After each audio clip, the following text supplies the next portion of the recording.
السلام عليكم ورحمة الله وبركاته، ازيكم شباب سنة تالتة؟ يا رب جميعا تكونوا بخير. عايزين بقى نبدأ نراجع كده جزء التي بي ال اللي داخل بشكل سريع. ان شاء الله فيديو هيكون كافي، حتى لو حد مش سمع الأجزاء دي في فيديوهاتها الرئيسية ان شاء الله هنلمها كده وتكون كافية لإن احنا بإذن الله نقفل التي بي ال. طبعا الدرسين اللي معانا عندنا هيماتوريا وعندنا جزء صغير كده في الجلوميريولونيفرايتس هنشوفه مع بعض. يلا بينا نراجع الأول الهيماتوريا. عندنا أول حاجة كده الهيماتوريا، ايه التعريف بتاعها؟ ان انا هي لما قسمناها قلنا ان احنا عندنا هنا في بلاد في اليورين، ده التعريف بتاعها. طبعا الهيماتوريا بنقسمها لنوعين اساسيين، يا اما ان انا شايف الدم في اليورين بعينيا وده اسمه ماكرو هيماتوريا، مهم ان ليها اسمين تانيين اللي هو الفرانك والجروس هيماتوريا، ده عشان الام سي كيو. لكن لو كانت مجرد ان انا عشان اشوفها محتاج مايكروسكوب يبقى اسمها مايكرو هيماتوريا. طبعا الارقام بتاعتها اختلفت في الكتاب عندنا، لكن احنا هنمشي على رقم معين وهو 2. ان انا بالنسبه لي لو اكتر من 2 انا كده قلت ان العيان دوت عنده هيماتوريا. بالنسبه لنا في برضو نقطه تانية ام سي كيو مهمه جدا، وهي ان الهيماتوريا دي علامه مهمه جدا للمالجنسي، ساين مهمه للمالجنسي، مش ينفع ننسى الحته ديت. بالنسبه للميكروسكوبيك هيماتوريا عشان دي مذكوره في الكتاب في الاخر كده الدرس نقولها هنا برضو مره واحده. المفروض ان انا بعمل لما الاقي العيان عنده مايكروسكوبيك هيماتوريا مره واحده، المفروض ان انا استبعد الفسيولوجيكال كوزز. ممكن مثلا تكون واحده دي عندها منسز، ممكن يكون واحد عامل شويه تمارين رياضيه ثقيله شويه فعملت له شويه هيماتوريا، فالمفروض ان انا بعيد التحليل دوت بعد اسبوعين الى 3 بعد ما اكون عملت اكسكلوجن للفسيولوجيكال كوزز واشوفها بقى هل الحاجه دي كانت ترانزيانت ولا دي حاجه باثولوجيكال وبرزيستنت. ده كده بالنسبه للمقدمه اللي في الاول. نبدا بقى ناخد الاسباب واحده واحده.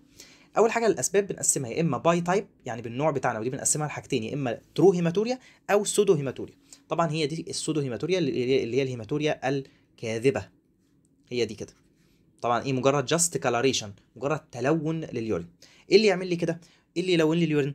واحده مثلا فيميل عندها منسس، طبيعي ممكن شويه فاجينال بليدنج نزلوا ايه لونوا العينه بتاعه البول. ممكن بياخدوا حاجه فيها تعمل تصبغ لليورين مثلا زي اكل، ممكن زي البيتس اللي هو البنجر، ده كده اللي هو البيتس. ممكن صبغات معينه صبغات حمراء زي الرودامين بي في بعض اللي هي العصائر المعلبه والكاندز والحاجات ديت. ممكن ار بي سيز تكون اتكسرت فطلعت محتوياتها اللي هو الهيموجلوبين. ممكن مصل نفس الكلام اتكسرت طلعت محتوياتها اللي هو المايجلوبين اللي هو في الرابدومايوليسيس. ممكن بقى 3 بي زائد بي، البي ديت جنب الار بي سيز يبقى برضو طالعه من الار بي سيز اللي هو البورفيريا لما بتطلع البورفرين، ده مرض في يعني بيحصل خلل كده في تصنيع الهيموجلوبين فبتتراكم البورفرين وتنزل في اليورين. ممكن 3 ادويه بحرف البي، ريفامبيسين وده مهم جدا انتي بايوتيك، وفينازوبايريدين ده كان حاجه بتتاخد كده عشان يقلل الالم بتاع الاريتيشن اللي في اليورينري تراكت، فمهم جدا انك تربطه مع عيان الرينال. واخر بي معانا هي الفينتوين اللي هو الانتي كونفالزنت، ده كده اسمها السودو هيماتوريا، لازم اعمل لها اكسكلوجن ودي هيجي فيها سؤال ام سي كيو في الغالب فنركز فيه لو سمحتوا. بعد كده باقي الاسباب بنقسمها على حسب الام سي كيو الاولانيه هنا اللي كانت بتقول ان المالجنسي ده اهم حاجه استبعدها، بقسمها المالجنسي واذر. مالجنسي امسك بقى ايه الرينال تراكت كده من اوله لاخره. اول حاجه معاك الكليه، ممكن حاجه في الكبار اسمها ار سي سي، ممكن حاجه في الصغيرين اسمها ويليامز تيومر او نيفروبلاستوما. ممكن حاجه بقى في اليوريتر واليونري بلادر واليوريثرا حاجه اسمها يوروثيليال تيومر اللي هي كانت بتطلع منين؟ من الترانزيشنال سيل، كان اسمها ترانزيشنال سيل كارسينوما. ممكن يبقى حاجه في الغده اللي هنا اسمها ايه؟ بروستات، يبقى بروستات كانسر 12% بيجي لهم هيماتوريا ويكون في الغالب مايكروسكوبيك هيماتوريا. ممكن تبقى حاجه انفلتريتنج جايه من الدم، ده سرطان الدم اللي هو لوكيميا. دي كده الاسباب اللي تعمل لي مالجنانت هيماتوريا. في بقى اسباب الاخرى اللي كنا بنجمعهم في كلمه ايه؟ هيبس. الاتش اللي هو هيماتولوجيكال، ممكن يكون العين دوت بينزف نتيجه مثلا انه عنده كواجيوليشن ديفكت، عيب كده في التجلط بتاع الدم، او بياخد دواء سيوله. ممكن يكون اسكيميا حصلت له فعملت انفاركشن، حته ماتت كده في الاورجان زي الكليه مثلا، فشويه الدم اللي فيها نزلوا في اليورين فعملوا هيماتوريا. وديت ممكن تبقى حاجه من اتنين، يا اما جلطه حقيقيه ثرومبو امبوليزم، يا اما شويه ار بي سيز شكلهم غريب فعملوا ستيكنج ولزقوا في بعض فعملوا لي جلطه، لكنها مش جلطه حقيقيه وانما ار بي سيز لزقت في بعض فقفلت البلاد فلو اللي رايح للاورجن. ودي كانت في حاجه شهيره اسمها السيكل سيل ديزيز اللي هي الانيميا المنجليه، بتبقى واخده شكل ايه؟ شكل المنجل كده، تمام؟ فشكلها بيبدا ان هو يعشق في بعضه يعني. دي كده الاتش. ممكن تبقى اي، الاي ديت اللي هي انفلاميشن او انفكشن. بنمسك كده النفرون من الاول، ممكن يبقى جي ان، ممكن دوت كانت الخليه اللي في الانترستيشن يبقى انترستيشن نفرايتس، ممكن تي بي ده اتيبيكال انفكشن. وبعدين امسك سكه البول، سكه البول ده انت عندك حوض الكليه يبقى بايلونيفرايتس، عندك اليونري بلادر يبقى سيستايتس، عندك اليوريثرا يبقى يوريثرايتس. بعدين ممكن بيناين كوزز 3 بي، بيناين بروستاتيك هايبربليزيا في كبار السن، بوليب حته لحميه، او باور اللي هو الهيفي اكسرسايز اللي قلنا ممكن ان هي تعمل بعض كده الخلل في جلوميريولار بيزمنت ممبرين وتفوت شويه ار بي سيز. اخر حاجه الاس اللي هي ستراكشرال كوزز، وقلنا بنحفظها 3 اس 3 اف. 3 اس زي الستون اللي هي الحصوه ممكن طبعا ان هي تعور، واليوريثرال ستريكتشر اللي هي حته ضيقه كده اللي هو ستريكتشر، وتالت اس معانا بولي سيستيك كدني. دول الثلاثه الاس. نفتكر ان الستونز ديت ممكن تراكم ميه وراها تعمل هيدرونيفروزز، ستريكتشر يعني حته ضيقه، ممكن بقى تبقى عندي حته واسعه اللي هو الاي في مال فورميشن اللي هو حته واسعه كده بين الارتري والفي. دول كده بالنسبه للثلاثه اس. الثلاثه اف كان عندنا ايه؟ كان عندنا فورين بادي، كان عندنا فيستولا، كان عندنا انفاركشن، وديت اللي هي البوكسنج يعني تروما. دي كده الاسباب اللي هي الاستراكشرال اللي تعمل لي هيماتوريا. بعد كده بقى عندنا الاسباب اللي هي باي ايج، ودي مهمه جدا جدا جدا. طبعا بنقسمهم لاربع مجاميع، تحت ال 20، من 20 ل 40، فوق ال 40 يعني من 40 ل 60، وبعدين فوق ال 60.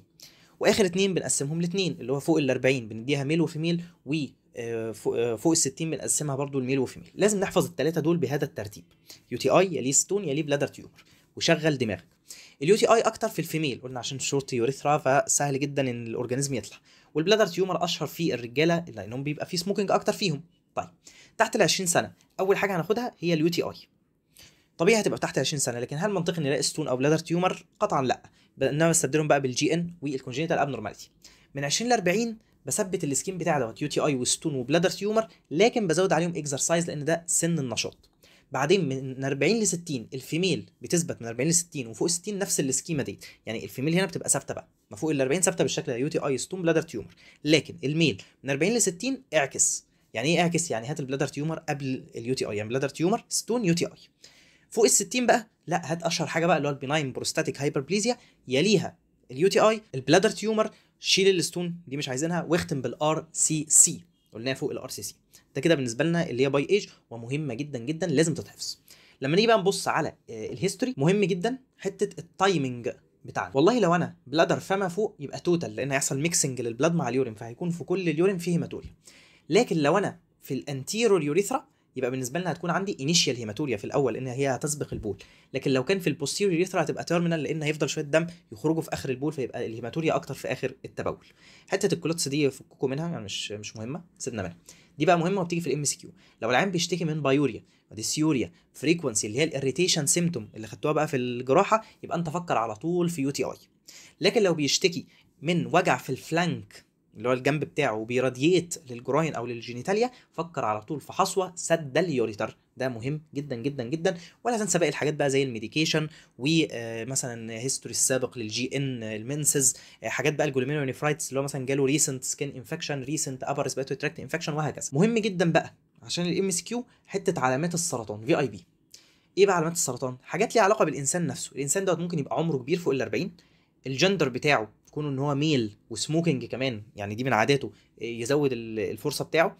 العمل بتاعه لو بيتعرض لكيميكالز، لو في ادويه معينه زي السايكلوفوسفامايد، ولا تنسى الراديشن، ولو في ريكارنت يو تي اي، ولو عنده ماكروسكوبيك هيماتوريا. انا جمعت لكم دوت اللي موجود في الكتاب وموجود كمان في الدايجرام اللي تحت. واخر حاجه حاجات الفان وايس مش تنسوها، اللي خدتوها في الجراحه موجوده عندكم في السيمتوماتولوجي. الفان وايس ديت اللي هي الاريتيتيف سيمتوم اللي بتيجي مع حاجه اسمها ستورج سيمتوم، مش عارف ايه التخزين بتاعه وحش دوت. في الفيو تي اي طبعا بتبقى موجوده اللي هو اليونينري تراكت سيمتوم اللي هو فن، يبقى دي فريكونسي، ايرجنسي، ونوكتيوريا. والوايز ديت بيسموها فويدنج سيمتوم، مش عارف يتبول، او بيسموها اوبستراكتيف سيمتوم، في اوبستراكشن اللي هو ويك ستريم، يعني بيطلع ضعيف مش بيطلع قوي، انترميتنسي بيقطع كده، والستريننج بيحزق عشان يخرج لان في اوبستراكشن، والاي سنس اوف انكمبليت امبتي، طالع حاسس انه مش فاضي لان في انسداد فهو مش مستريح. اخر حاجه بقى عندنا الانفستيجيشن. لا تنسى ان السي تي ده الجولد ستاندرد للانفستيجيشن بتاع الابر يورينري تراكت انفكشن فوق البلادر كده، يعني فوق البلادر كده، ده السي تي احسن حاجه. وطبعا معاها الالترا ساوند، لكن السي تي احسن.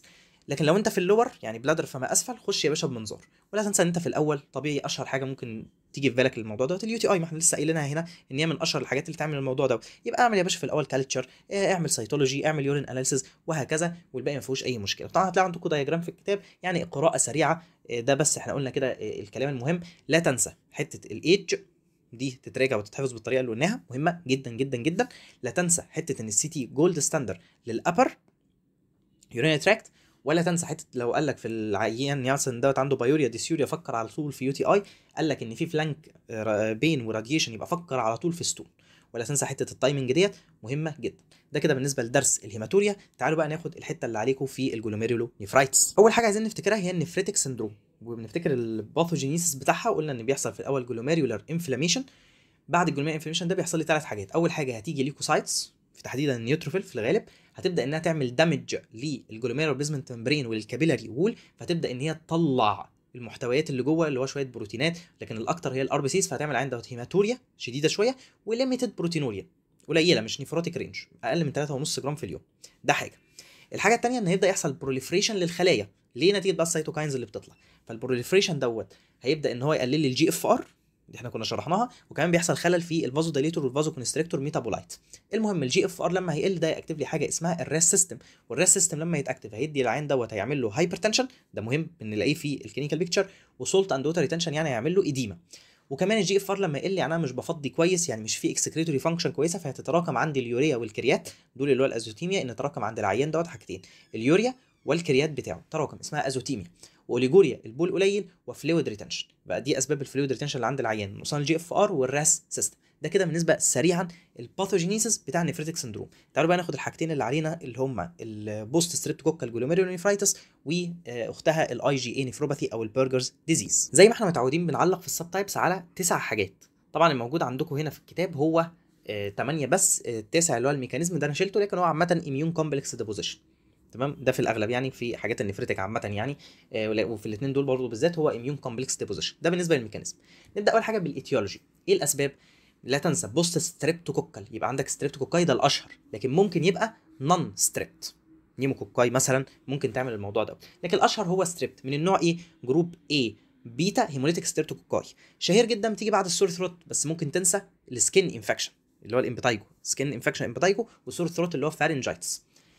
لكن على الناحيه الثانيه البرجر اي جي اي الايتيولوجي بتاعه ده بيحصل اميون كومبلكس ديبوزيشن في الميزانجيوم، يتبع الميكوزال انفكشن اللي في الاشهر بتكون جاسترو انترايتس، وممكن كمان تبقى ريسبيراتوري انفكشن. الايج والسكس غالبا ده بيكون تشايلد، وهنا برضو غالبا بيكون تشايلد.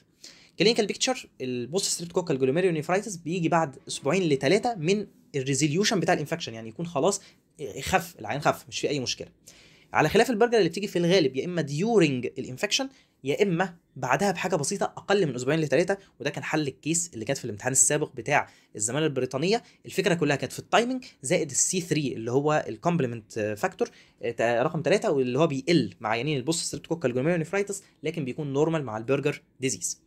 المهم طبعا كلينيكال بيكتشر بتاعه البوست ستريبتوكوكال والاي جي اي هي نفسها اللي قلناها فوق، اللي هي بقى فيها هايبرتنشن، في سولت اند ووتر ريتنشن، في ازوتيميا، في اوليجوريا، في فلويد ريتنشن وهكذا. لكن هنا بيمتاز بحته كولا كالر يورين مسود قوي، هيماتوريا شديده قوي، دي مهمه عشان المفتاح للكيس لو لقيتوها. لكن ده بيمتاز بكلمه ايبوزيتيك هيماتوريا، ايبوزيتيك انها بتيجي في شكل هجمات تروح وبتيجي، وكاستس ديت اللي هي ايه ار بي سيز بتاخد شكل التيوبيولز، دي شرحناها قبل كده مش فيها اي مشكله. طبعا بنعلق بالثلاث ميكروسكوبات، لايت مايكروسكوب، الكترون مايكروسكوب، والاي اف. لايت مايكروسكوب ده بيكون فيه ديفيوز بروليفراتيف جلوميرولونيفرايتس، من اسمها يعني ايه هتلاقي هايبر سيلولار وانفليمد جلوميرولاي، الخلايا كتير وملتهبه. بالاي ام الكترون مايكروسكوب الاميون كومبلكس ترسب فين؟ هنا ترسب في الميزانجيوم، ما احنا لسه قايلينها فوق، ميزانجيوم مع الميكوزال انفكشن. لكن هنا بيكون سب ايبيثيليال، مهم عشان الام سي كيو بيدي شكل اسمه همب عامل زي التله. وطالما هما الاثنين اميون كومبلكس اكيد ان هي هتكون جرانيولار في الاميون فلورسنس. العلاج البوست ستريبتوكوكال بيبقى سبورتيف، البروجنوز بتاعهم البوست ستريبتوكوكال ممتازه لو انت تشايلد، لكن في الادلت للاسف 25% تقلب برابيدلي بروجريسيف جلوميرونيفرايتس. البرجر للاسف هي كويسه، لكن في البعض مي سلو بروجريسيف تو كرونيك رينال فيلير، 20% بيقلبوا بعد 20 سنه كرونيك رينال فيلير. النوتس بتاعتنا ديت بيحصل فيها ميزانجيال بروليفريشن، لانها بتترسب في الميزانجيوم، فبتعمل بروليفريشن في الميزانجيوم، وده بيضغط على الكابيلاريز ويقلل الجي اف ار. وهنا في البوست ستريبتوكوكال لا تنسى ان السترين اللي بتعمل لي البوست ستريبتوكوكال جلوميرونيفرايتس اسمها نفريتوجينيك سترين، عشان في روماتوجينيك هناخدها ان شاء الله في الكارديولوجي اللي بتعمل روماتيك فيفر. كده نكونوا خلصنا جزء المراجعه الخاص بينا، مراجعه سريعه كده ولطيفه ولكنها مركزه ان شاء الله، مش محتاجين اي حاجه غيرها. هننزل بقى شويه ام سي كيوهات وكيسز كده على الجروب نحلها ونتناقش فيها، واكيد اللي محتاج اي سؤال يتفضل، وبالتوفيق ليكم يا رب، ان شاء الله تطلعوا مبسوطين كده من الامتحان.